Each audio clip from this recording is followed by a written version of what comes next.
My name is Jay Rothman. I am the host of the show. Welcome to Real Men, Real Talk, Live!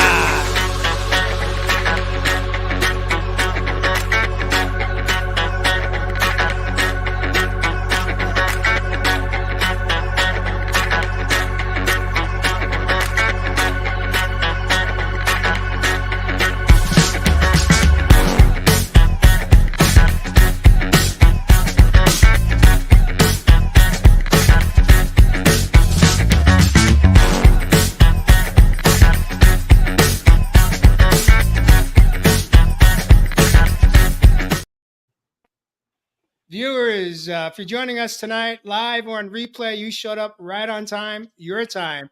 Again, my name is Jay Rothman. I am the host of the show. I am excited to be back after something like a 4 week hiatus from Real Men Real Talk Live. Tonight's episode is episode 190. And I want to invite each one of you to welcome our special guest, Tyler Carson, AKA known as Fiddler on the Rock. Welcome to your first special guest appearance on Real Men Real Talk Live. Welcome home, Tyler Carson. Thank you. It's a joy to be here with you guys. We also have Chris Morrison joining us in. You all know who he is. He's a co-host in season 4. And of course, we have Kaimalu coming in as well this evening. Welcome back, gentlemen. Where do we begin? Tonight's episode is episode 190, and it's all about taking a deep dive into the pool of friendships. And what does that mean for each one of us? We're gonna explore. We're gonna swim from maybe the shallow end of the swimming pool into the deep end, and really uncover and discover what is the true essence of friendship in our lives, and what have we all experienced most recently, perhaps that has changed our relationship with that word friendship. So who wants to kick us off, light us up, get us hot, and get this show going tonight? And just dive into the deep end about friendships. Who wants to begin? I definitely feel called to speak a little bit. Is that right, Kaimalu? Or you want to jump? No, I'm pointing at you, brother. Oh, you're pointing up. I see. I gotcha. You're younger generation. You're so visual, like visual. I'm in the square above you for those listening. So I had this amazing experience with Kaimalu and Jay last week. Jay, as some people know, is going through a transformational period, and there's some challenges and leaps of faith happening. And you know, it really, for me, as it's the essence of what it is to have a deep friendship. For me, deep friendship, especially with men, well, just deep friendship in general. It tends to be, it happens when I meet somebody whose personality really meshes with mine, so that the gaps that I have are met with the strengths that they have. And then it becomes a choice. Like, are we going to put the cogs together and start to work together through life in these moments, or are we going to stay at a distance and know that we just get along well and, you know, we'll wave to each other? And that was the process in a way that went through my mind when I was with Jay and Kaimalu, when we had a very heart-centered experience listening to a song that meant a lot to Jay. It was very synergistic. It was Landslide, the Fleetwood Mac song, in a Hawaiian version, which connects with Kaimalu's roots. And I took a leap of faith in my heart to say, you know what, these guys are safe to open and put that together and have this experience together. And that's what led us to be here. Did that explanation sort of describe things? You guys, what do you think? What do you think, Kamala? I think so, man. Yeah, I think you touched on some really key points there. And the main one that resonates with me is that idea of feeling safe, you know, to be open and to be vulnerable. And I think that's really what the true essence of any relationship that is meaningful in my life now is about, friendship or otherwise, is like, does it actually feel safe for me to take the social mask off? And like with you, me and Jay, we were all singing, which is like a vulnerable thing for me that I'm wanting to step into more. But it felt safe to do it with you guys. And I mean, that I think is one of the crucial components of friendship that really resonates with me now, at this point in my life. Chris, I'm curious, as you're going through your own up leveling in your life journey. I'm sure you have done some what I call weeding in the garden as a master gardener. Yeah. I'm curious, how has it been for you? What has changed in friendships in your life, and or what are you seeking, let's say at a different level than perhaps you had in the past? What's that experience been like? Definitely some weeding that has happened. You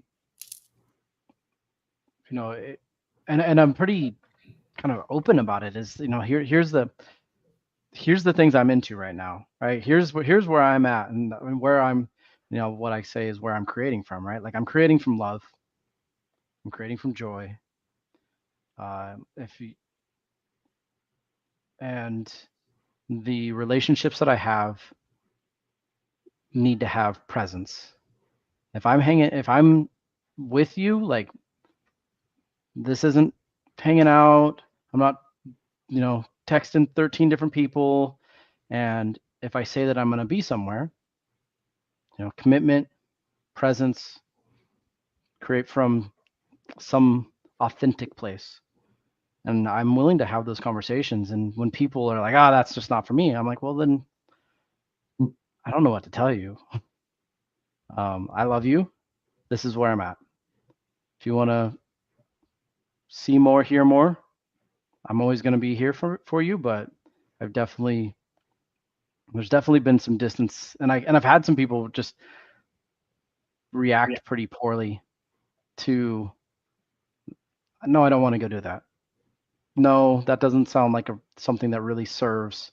Going to the dance hall tonight and going line dancing is definitely not the thing that's going to really be my thing, because that doesn't serve me anymore. So yeah, it's just being a stand for who I declare myself to be in all aspects of my life, not just work, not just with my, you know, kids. I'm really trying to dive that into where does it, you know, every aspect. So Beautiful. Awesome. Yeah, I feel like if I'm going, for me, I'm working through this at the same time. As we're talking about it, it's like you're creating these cogs that are of beauty instead of just convenience and coincidence. You know, like, I've got lots of dude friends that, you know, we just see each other at the tennis court or golfing or whatever. And so then we kind of know each other that way. But it's about an inner cultivation that you're doing that's then transforming who you're hanging out with and how the hangout actually looks, right? yeah, That's absolutely. awesome. It's intentionality, right? It's like, I really love the word that you use there, convenience, right? Like, there's so many people that come through your life that are just, they're there because they're right next to you in some way, shape, or form, and at the gym or whatever, and it's just like, but there's no depth to that conversation. So Well, I'm going to let you guys in on a little clarity that I experienced over the past 4 weeks or so. Is that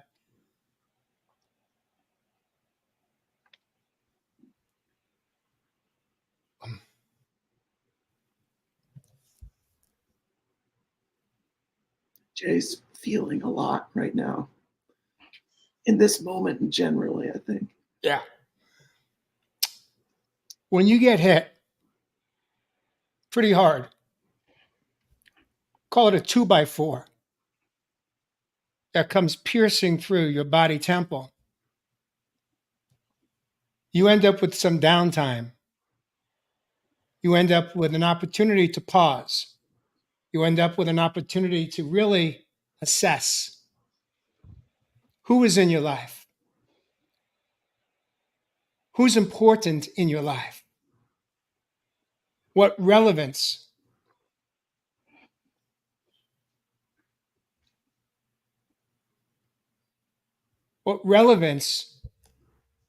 and how does that or those relationships impact us. And we tend to use the term friendship very loosely, especially in 2024 with social media. We all have lots of friends,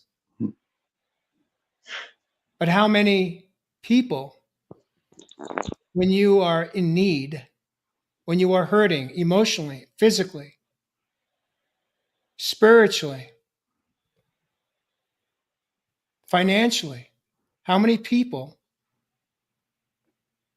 show up? And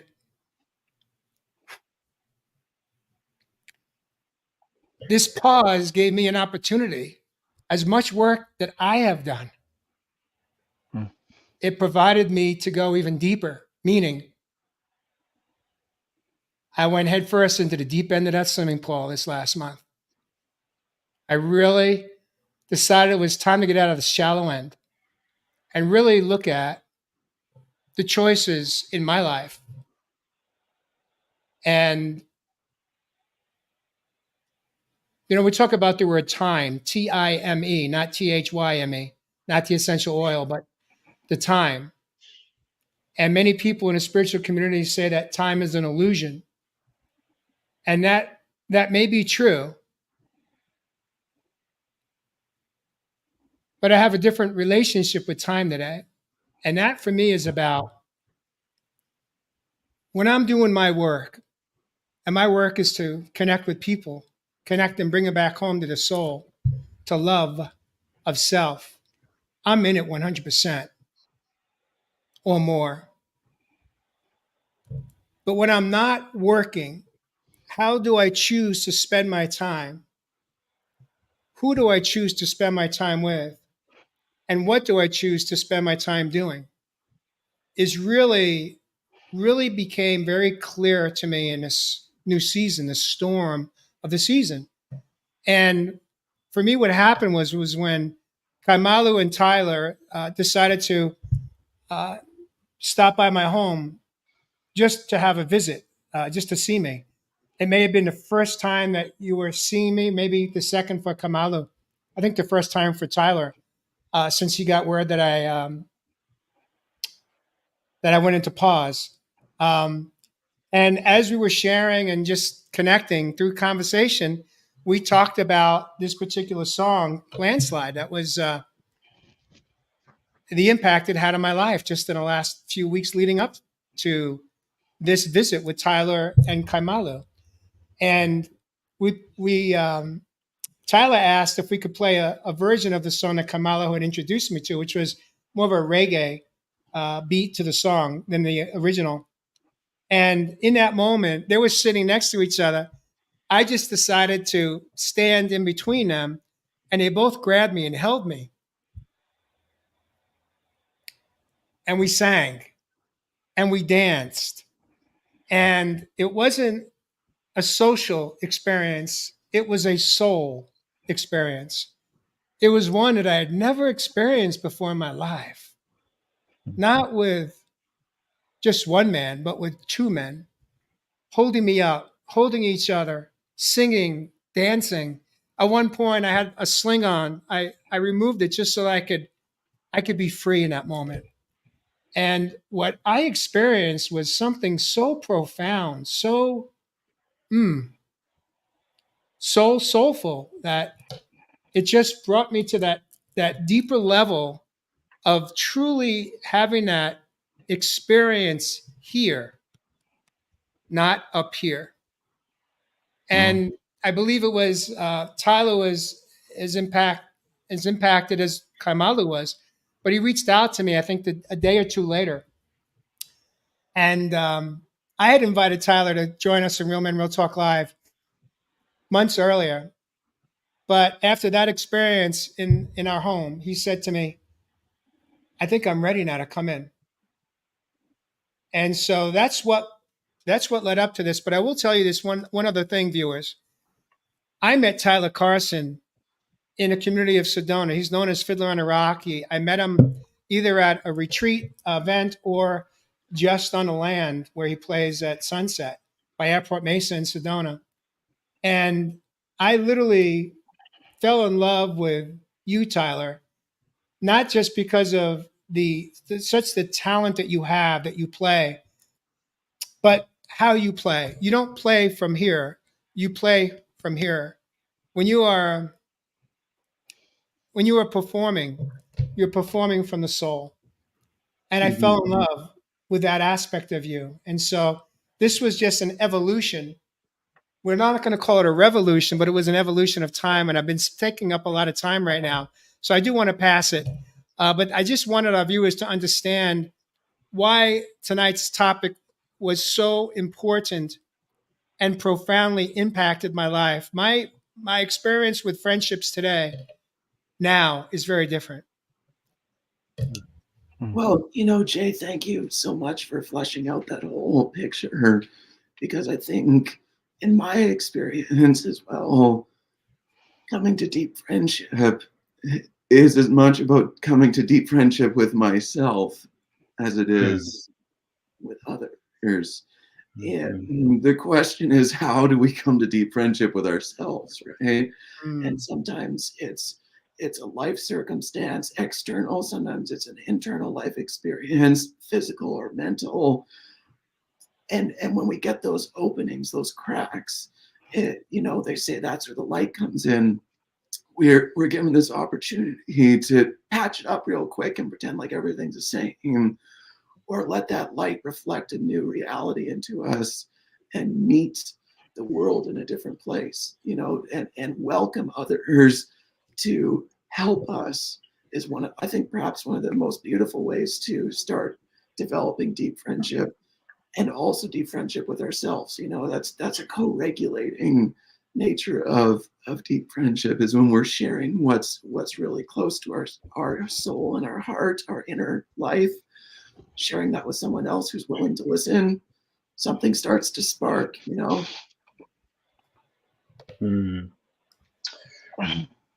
Tyler, I have a question.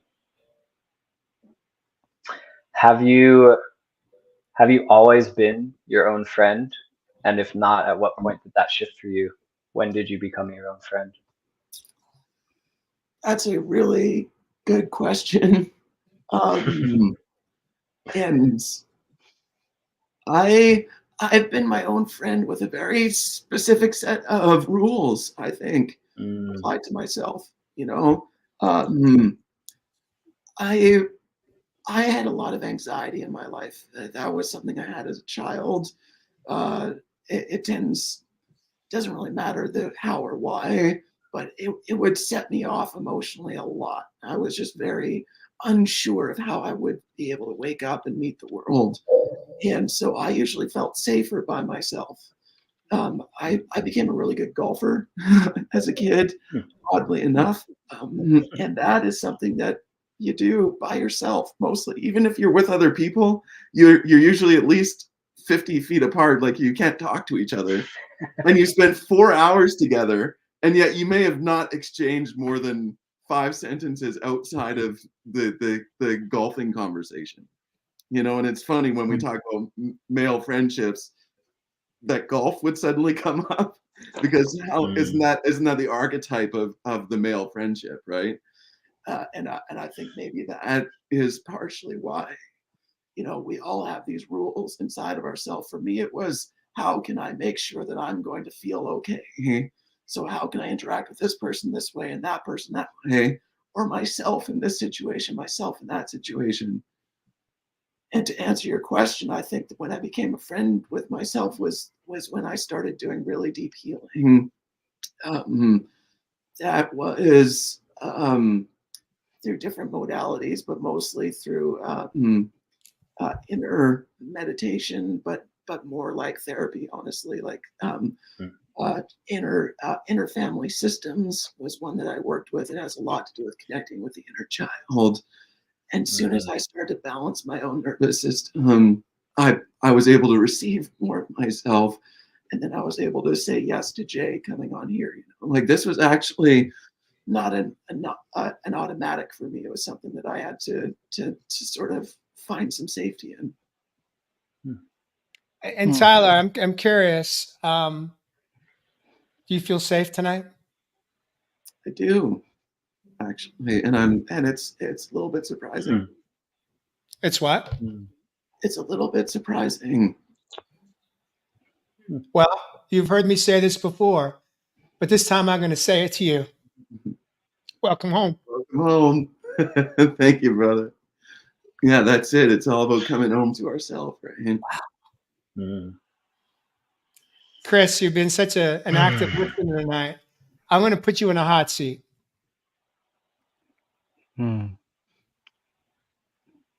What was coming through on that is just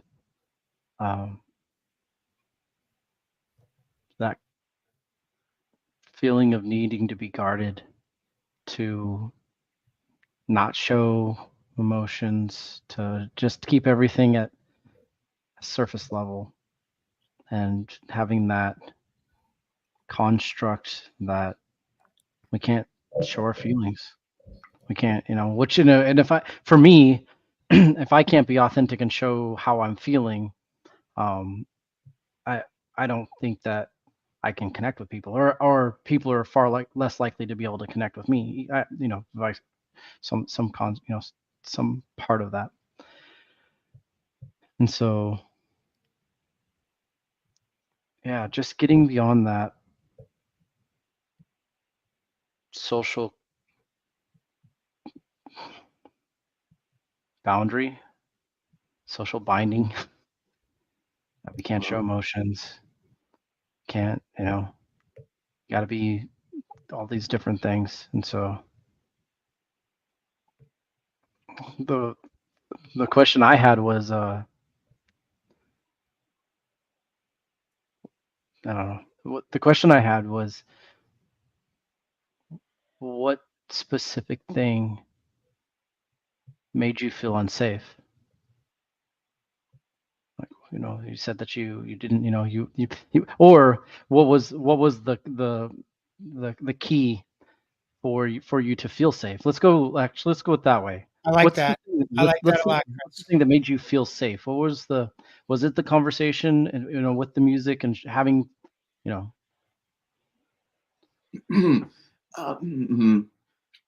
It is that I have a deep friendship now with Jay, and that's why I feel safe. But of course, I had to feel safe in order to have the deep friendship. And the way that I got there was I'm living very authentically these days. I play music for a living. I create and host my own concerts. I'm a purely self-reliant entrepreneur. And there are times when it's always challenging, but there's times when it's especially challenging, if not almost impossible. And one of those moments, I mentioned earlier about sometimes external moments trigger an opportunity to be vulnerable, and you can say yes to a new reality, the light coming in.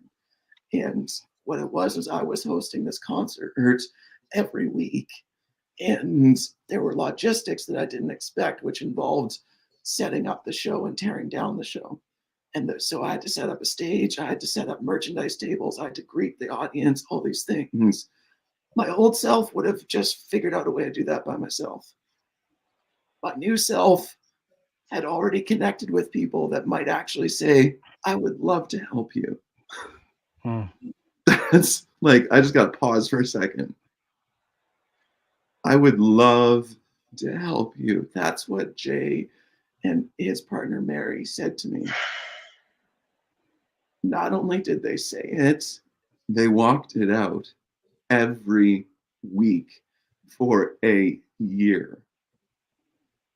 And this is how I make a living. I'm not making a lot of money. It's a developing thing. But there certainly wasn't money to pay other people if I was going to keep this show going.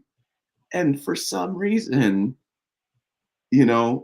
Jay and Mary were of a mindset to say, I would love to help you. And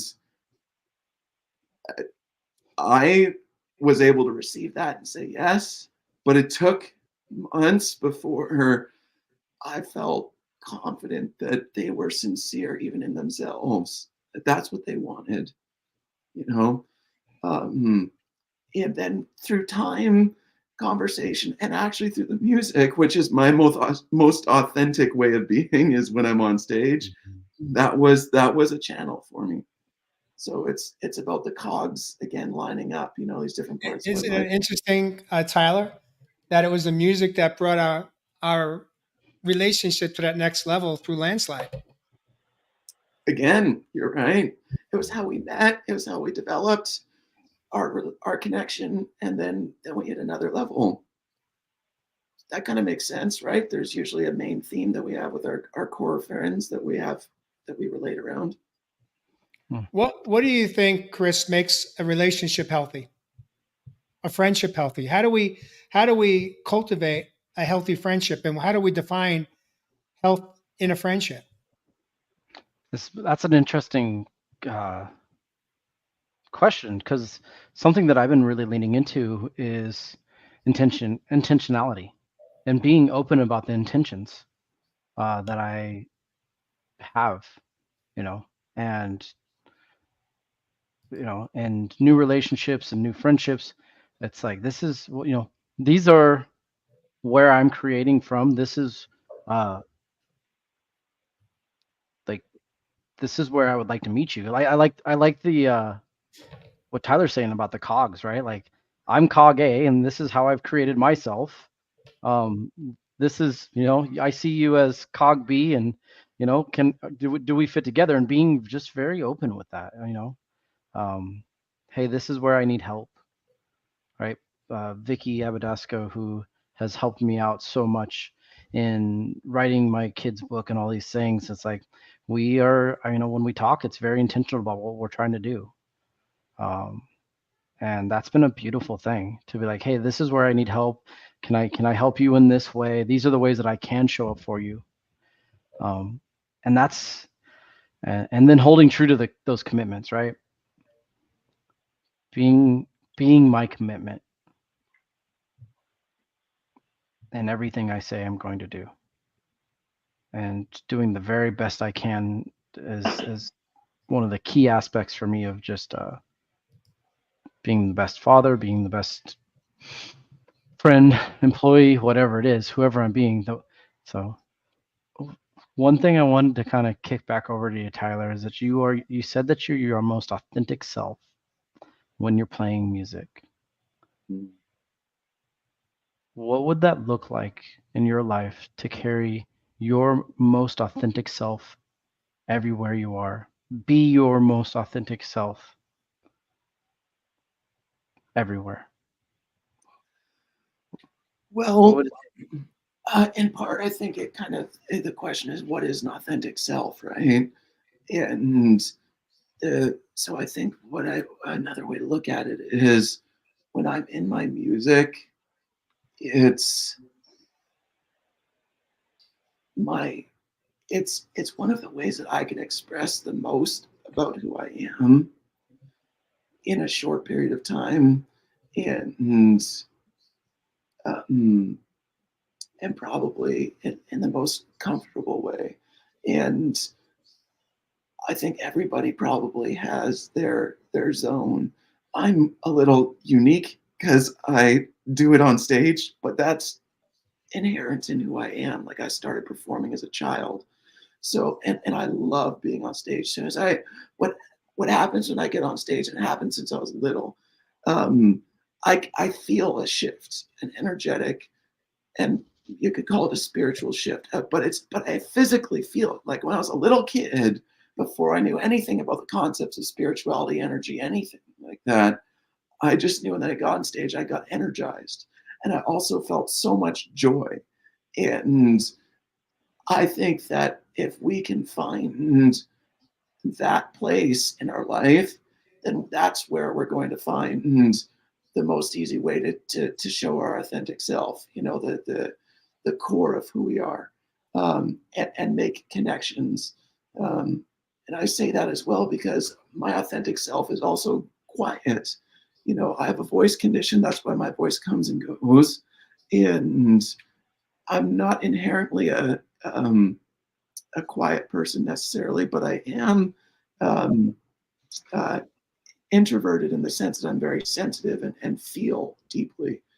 And so I will find myself in social situations where I don't actually say as much as I might otherwise. Like if my voice was working, and that's brought out a different part of me with connecting with other people because I'm spending more time connected with my feelings, and just being an observer, which is very different than being a talker. You know, it's actually a feminine energy quality of reception and holding space rather than being masculine, and directing things. So, you know, I think being authentic looks like a lot of different things.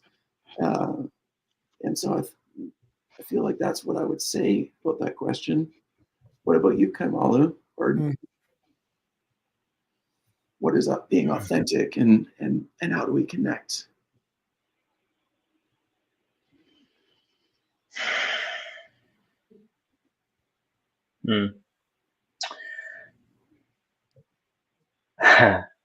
As a fellow musician, I relate a lot with everything that you just said. And I think a part of it is choosing to engage more with the things that do bring me joy, but then also, to the best of my ability, finding ways to bring that joy into everything that I do. So Nice. There's still some things that I feel like I have to do, and I don't totally know why. If it's just within my belief structure, if it's something inherent to the human experience, like work, you know.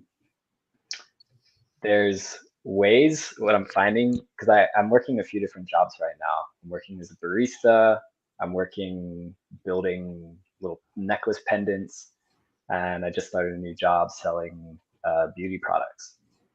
And there's like frameworks within all of that. I kind of I'm choosing to view everything as music. There's like a framework that I have to work in.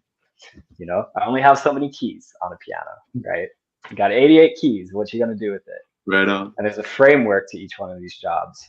And how do I take that framework and then find the ways in which I can like kind of bend it and play with it to fit me, and to where I still feel like I'm having fun with that. Awesome. And I think human interactions are largely the same. You know, we have this framework of language and of societal structures of how we engage with each other. And so we have egos, right? How can I bend my ego and kind of play with that like I would a piano to bring out more of just who I authentically am? I got a question. Go ahead, Yeah. Tyler. What are you gonna say? Well, I mean, I loved all of that, and then my thinking was I can relate to that right away because you and I maybe have similar spiritual and emotional processing, but I would imagine other people might find that confusing. You know, like how do I bend myself to be in this different way to make it work? You know. I want to switch gears here and ask you, gentlemen, are you able to find yourself in friendships with women when you're in a, let's say, in a monogamous relationship, when you're dating or you have a girlfriend and you have guy friends, but you also have an attraction to another female to be your friend or as a friend without it being sexual? What does that look like? Have you been able to embrace that without any conflict with someone you may be dating or someone that you're in a committed relationship with? What's that been like? Is that difficult for you as men, for us as men, to be with a partner that may not feel safe for us to be in that relationship? Who wants to take a jump at this one? I'm game too. I think Kamala also has something to say on this one though. So yeah, maybe you guys can help bring some clarity on this topic into my life a little bit more. Beautiful. Thanks for your honesty. I mean, that just like hits home in such a deep way right now, Jay. Um, I mean, it's so interesting since I've been back in Sedona. Like most of my friends who are guys have left town, and it's primarily women that are in my life right now. And I find myself really wanting to keep things at a friendship level, and then inherently it like doesn't. Someone seems to have an attraction to the other, and sometimes it's reciprocated, sometimes it isn't. But it seems like that dynamic's always there. And I haven't totally figured out how to shift that yet. Um, but yeah, I was connecting with this woman. She was like one of the first women I met when I got to Sedona the first time. And we went on a date and it went well, but she wasn't in the space for it. So we decided to just be friends. And then we were just friends. And that was fine. And then I left, went to Asheville, and then I came back. And since I've been back, well, I was always kind of interested in being more than her friend. But she was also open and interested in that and felt safer to explore that. And we were doing that, and it felt like we were going like deeper with each other and like opening up more and being more safe and more vulnerable in all of this. And very recently, found a way in which we're different, and that's I do enjoy connecting with women through dance, at ecstatic dance. And to me, it's not inherently sexual, it's not inherently romantic. It's just a fun way that I connect with women. And she wasn't okay with that in a relationship context with me. So now we're trying to just be friends again, but I'm feeling hurt and sad, and like there was a level of vulnerability that I went to with her that I didn't go to with her just as her friend. And I don't, yeah, I feel a little bit confused. There's a lot of fresh feelings around it. There's real talk right there, man. Thanks for listening.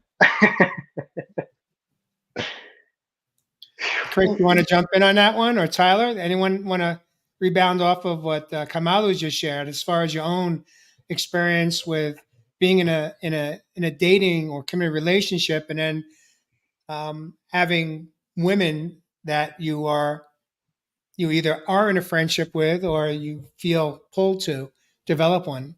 Does that create a quagmire? Does that create resistance? Does that create conflict?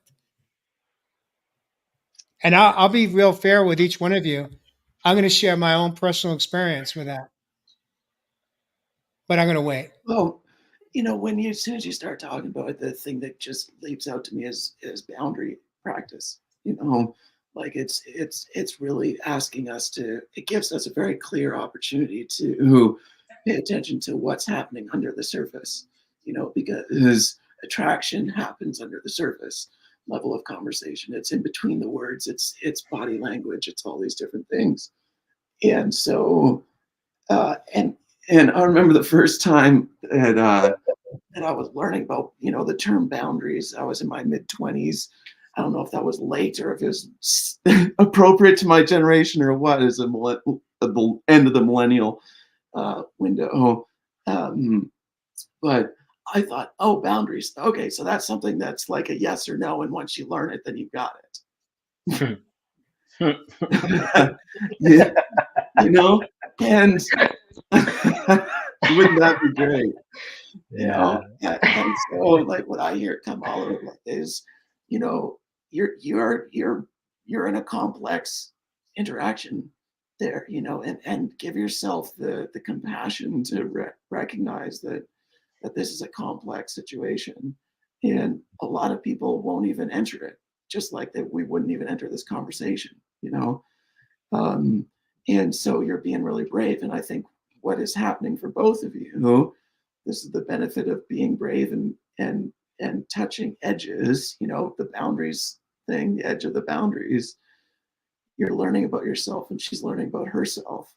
And that's the huge gift in taking a chance and being bold and brave.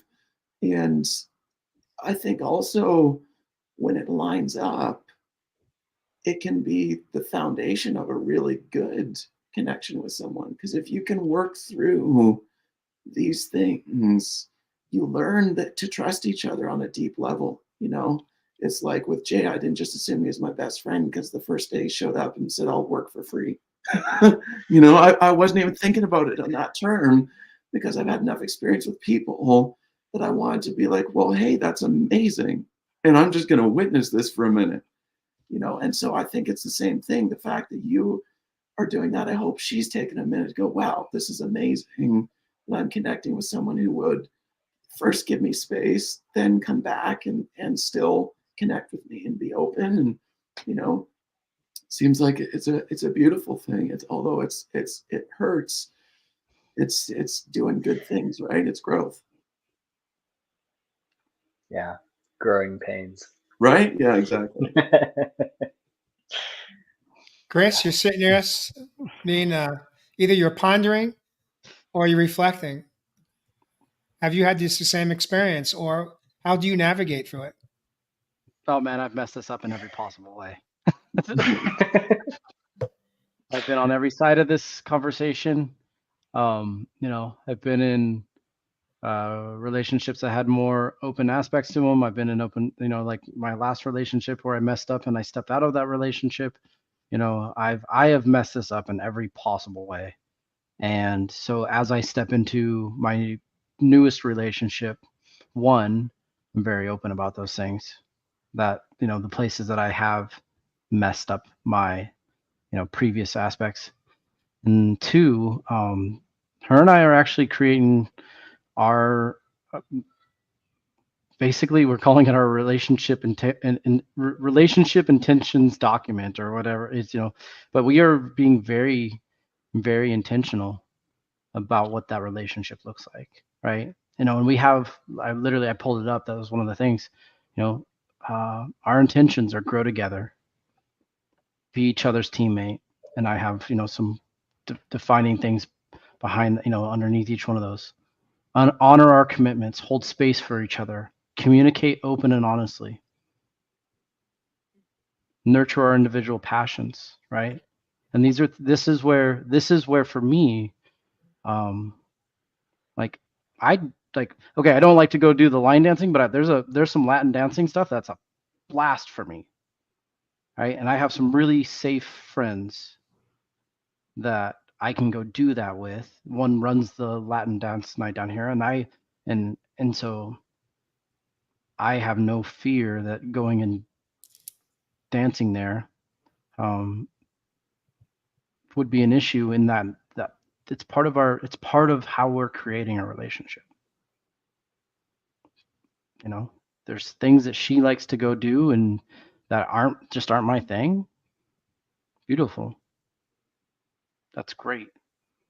This is something that is, you know, I enjoy doing. It's not the most important thing in the world to me, obviously, because I don't spend that much time doing it, but it's something that I really, you know, I really enjoy when I do get out to it. So yeah, that's my newest construct into trying to build the most healthy relationship that I possibly can, is putting together a document together, you know, because I live from my document, and we've talked about that on the show. And now how do I take that into this relationship that we're starting, and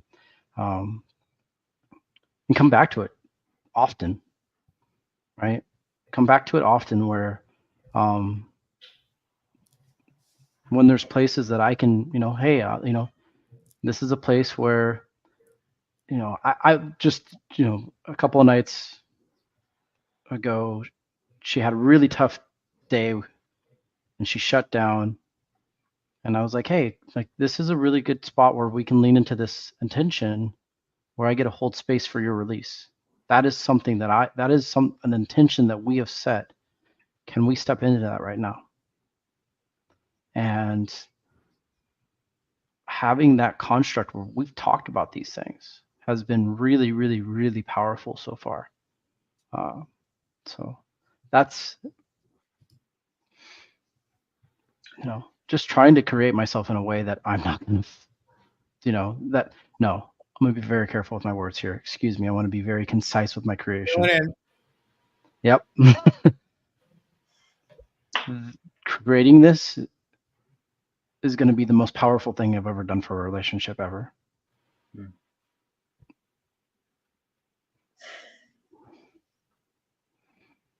So that's where I'm at today. Beautiful. But I've definitely been there, man. So Jay, now we're waiting for the juice, man. You promised us. Yeah. I forgot about that. I had the advantage of extra time here. Yeah. Right, to be fair. But I will say that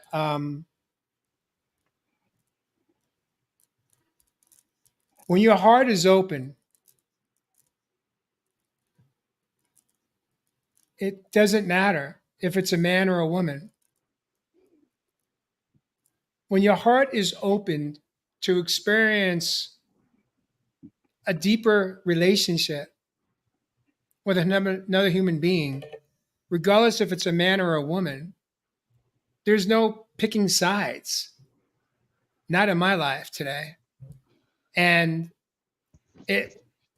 I'd say what's made it palatable for me to live the way I choose to live today is that I have a partner that honors that within me. I'm not aware of her feeling unsafe. I haven't given her a reason to go to lack of trust. Will it become sexual? There's different levels of intimacy in the human experience. There's the sexual intimacy, but then there's what I'll call the soul, the heartfelt intimacy. And what I live for today is the latter. I live for that soul connection with men and women as friends. At no point have I felt the yearning to deviate from that soulful connection and make it a sexual connection with men or women outside of the committed relationship that I'm in. And there is so much freedom in that, because when your heart is open, literally, the emotional heart is open as well as the physical heart. There's so much love to experience. What I experienced a week or so ago, I've lost track of time here, gentlemen, but when I experienced what I did with Kaimalu and Tyler, it was really the next level up, even for someone like me, to feel what I felt. It's almost impossible to put into words to describe it unless you were in it. Now, Mary was a witness to it. She was videotaping a large portion of what unfolded. What she didn't capture was when it first started, and I broke down and I wept. I wept and I sobbed in the arms of Kaimalu and Tyler. And it wasn't until after I got control of my emotions that Mary went and started to record. But I will tell you that it was as beautiful as climbing a summit for me. It was as beautiful as meeting that humbled warrior when you make it to the top of a canyon ceiling or a mountaintop that most people would never consider going after. It's that same experience of meeting that humbled warrior. Part of the humbled warrior is having your heart open, knowing that, yeah, there's going to be those moments where we may get saddened or disappointed. but it does not have to create the barrier for us to miss out on one of the most intimate experiences we can as men and women, is when we allow our hearts to be seen, felt, experienced without judgment, but just to be received with the true essence of love without pain. That is ultimately, I think, what we as men and we as women are all chasing in our life. We all want the same thing. We just have some blocks, some wounds that prevent us from having that experience. So, with what time we do have left tonight, as we're approaching 10 minutes to the hour, I want to invite each one of you gentlemen to share what we love to call tips, tricks, and tools. What would it take? What would it take for any one of us or any one of the people we care most about in our life? What would it take to bring our friendship, that relationship, to that higher level of what I call the soul connection, as I just described? Kaimalo, you want to jump in and go first?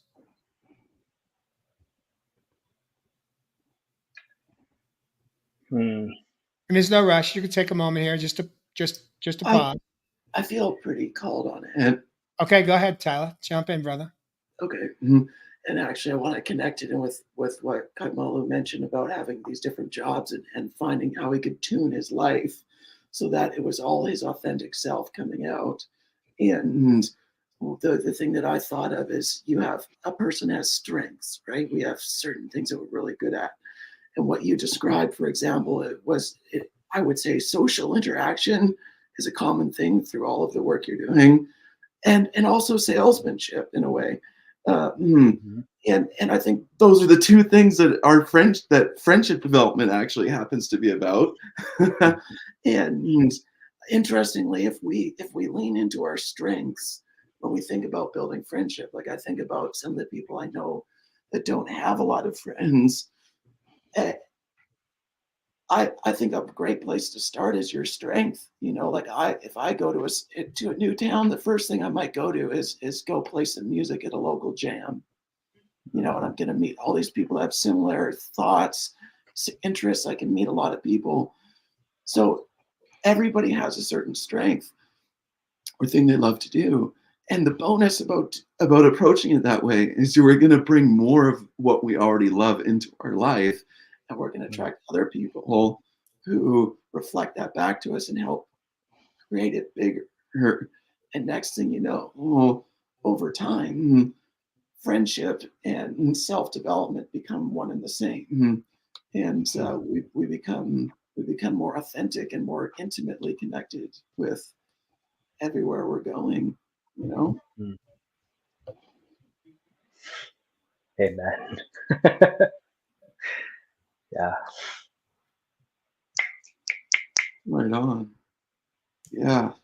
What does it take what does it take, or what does it take to make or create a healthier friendship or friendships where the armor is not up, where the wall's not up, where we're not there wearing a mask?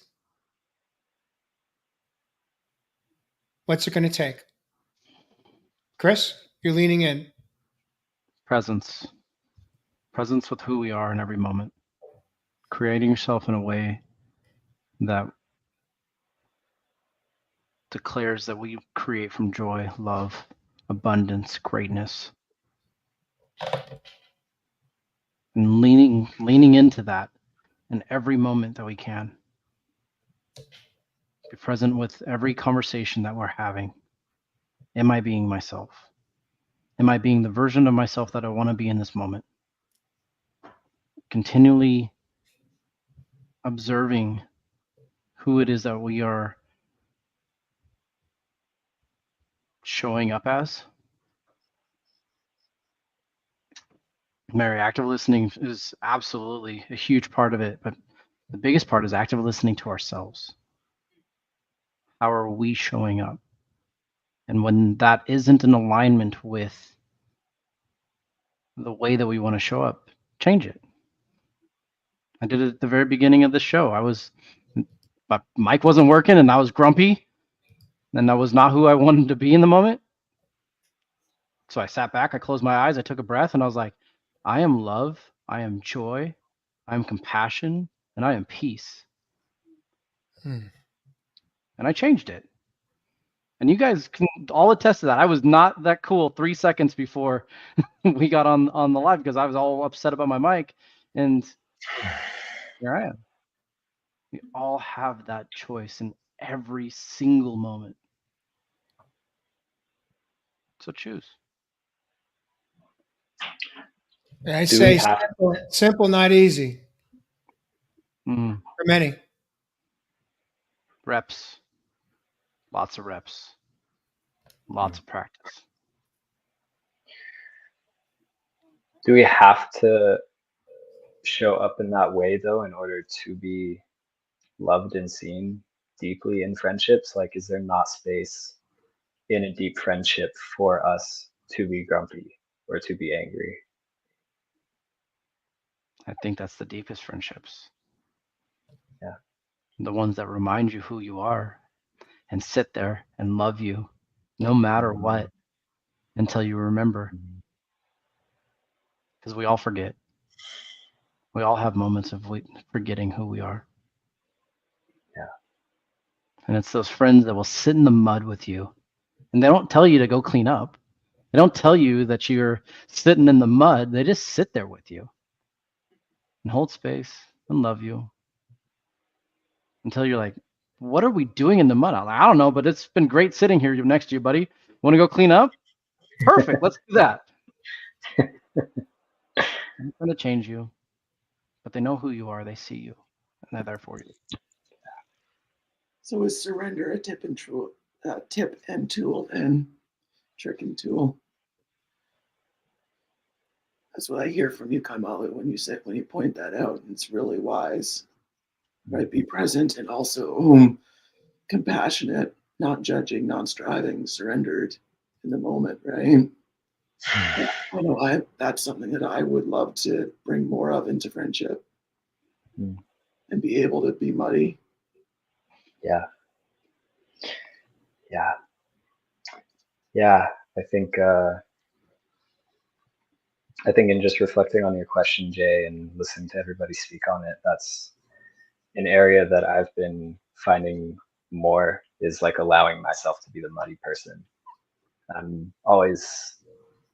I've always, well, maybe not always, but for a long time felt really okay with holding space for the other person to be however they are, but I haven't allowed myself to. And that's been a big theme of relationships the past few weeks is the reciprocity. And not out of obligation either. Like that's a big part for me that I realized was like my car broke down a little over a week ago, and a friend came to pick me up, and I was like worried that they were upset that I called them asking for help, thinking they had to come pick me up. When I expressed that to them, they were like, "No, I'm here because I want to be." And just like paying attention to that, I think is something I'm starting to do a lot more with the people in my life.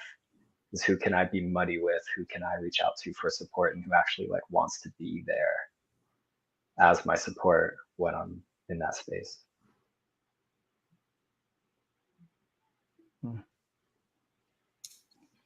How dare you withhold the ability or the opportunity for people to show up for you, man? Yes, that's what I realized. I'm like, these people are giving me the gift of giving support. Like that's such a gift for me to be able to do.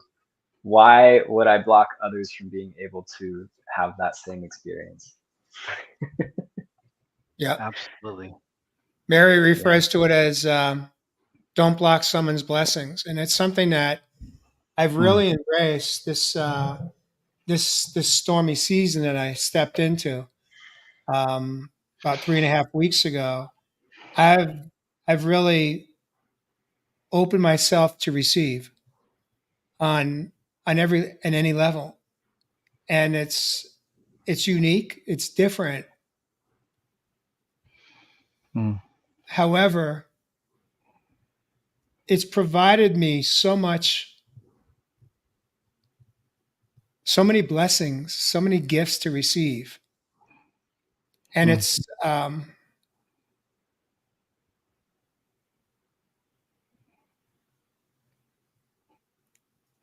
wow.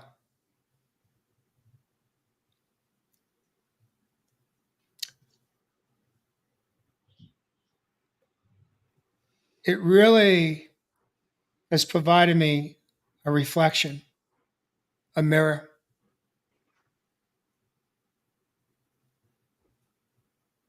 without expectations. And that's the challenge in most relationships. Part of the human experience is we it's easy to get caught up in expectations. And what I've really done this round in my life is really just focus on what I receive. I've had so many people just blow me away. People that I hadn't been in touch with in 20 years, some that went all the way back to high school years, 45 years or more, that just showed up with messages, with gifts, with giving, expressing. People that I hadn't been in touch with for decades that knew me from corporate, that said, I've been paying attention to you. I've been watching you. I've been following you. And I'm here for you now.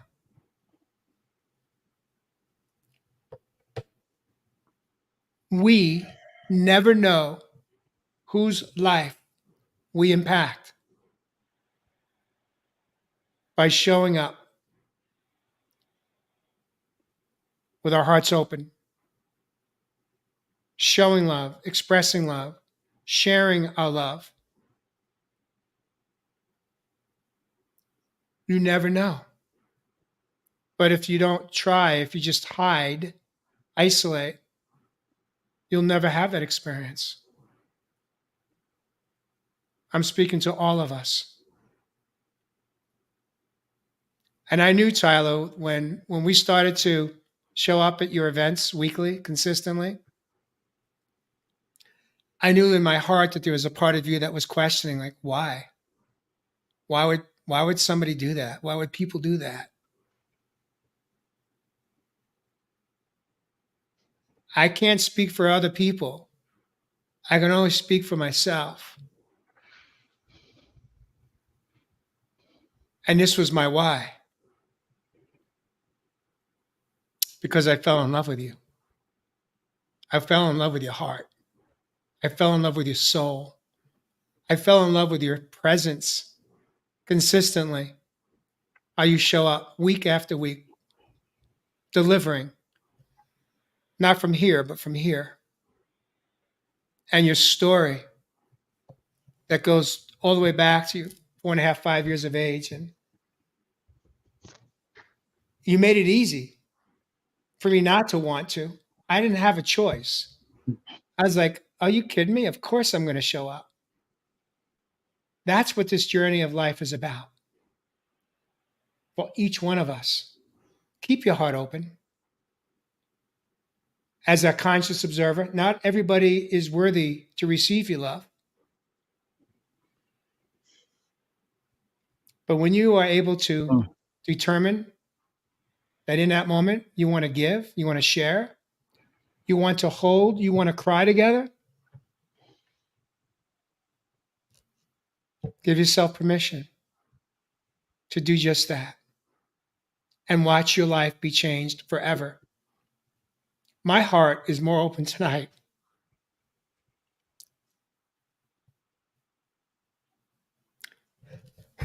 than it's ever been. And you know what? It feels freaking good. It feels great. Wow. I don't know where it's going to take me. I don't know where it's going to take us. We don't have to know. All we have the opportunity to do is just to be present in each moment that we're gifted one more day.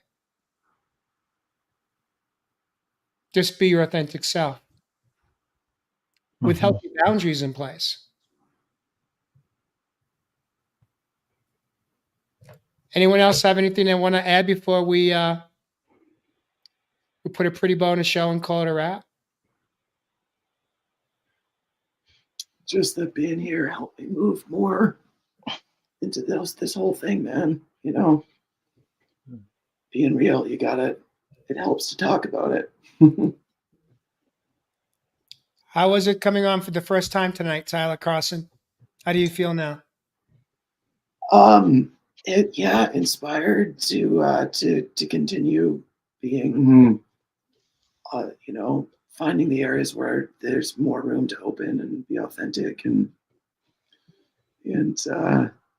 keep tuning in. I want to hear you guys talk more. And I think Chris had something he was gonna share. Go ahead, Chris. What do you got? What I found in asking for help was exactly what I needed, and realizing that my purpose is bigger than I can carry, and that I'm going to have to ask for help to impact as many kids' lives as possible. And I think that what came through for me is being in this season that you're in has given you an opportunity to really, truly lean into asking for help, allowing people to help you. And that if you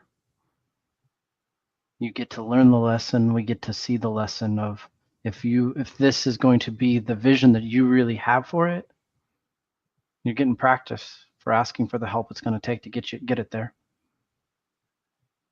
This could be the lesson that helps you get this message of real men, real talk around the world. I just want to add one thing to what you just shared, Chris, is that what I heard you say, I'm going to paraphrase you, is that you want to reach as many children as you can in the work you're doing today. Mm-hmm. Mm-hmm. What I want to remind you and encourage you is the most important child in your life is the one within you. And it's really easy to get distracted being of service to others, not taking care of that boy within you. Mm. Make sure that no matter what, you're connecting with them like you did when your mics went south tonight, and you took a moment to just kind of breathe and bring yourself back into balance. Most likely, that was little Chris that was frustrated, that got angry, pissed off, whatever those emotions were that came through. Take care of that boy within you first, because when we do that, each one of us as men, we have so much more to give from our heart.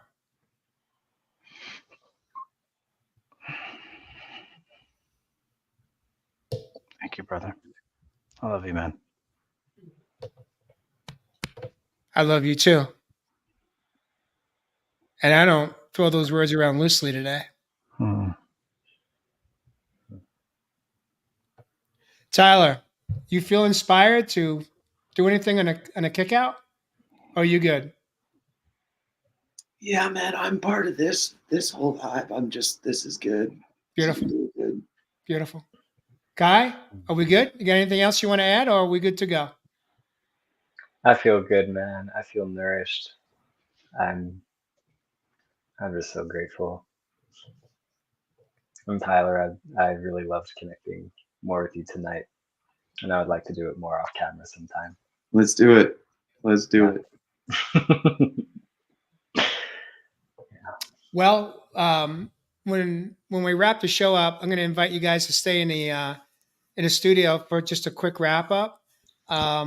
However, viewers, if you heard something that you liked or loved, we invite you to share it out with your friends and family through email, through social media, even through text link. All of our prior episodes are archived on our YouTube channel, Real Men, Real Talk Live. You could subscribe and share it out. Each show topic is listed by title. But in the meantime, viewers, I want to take this moment to thank each one of you for joining us this evening. And hopefully we'll see you next week on Real Men, Real Talk, Live.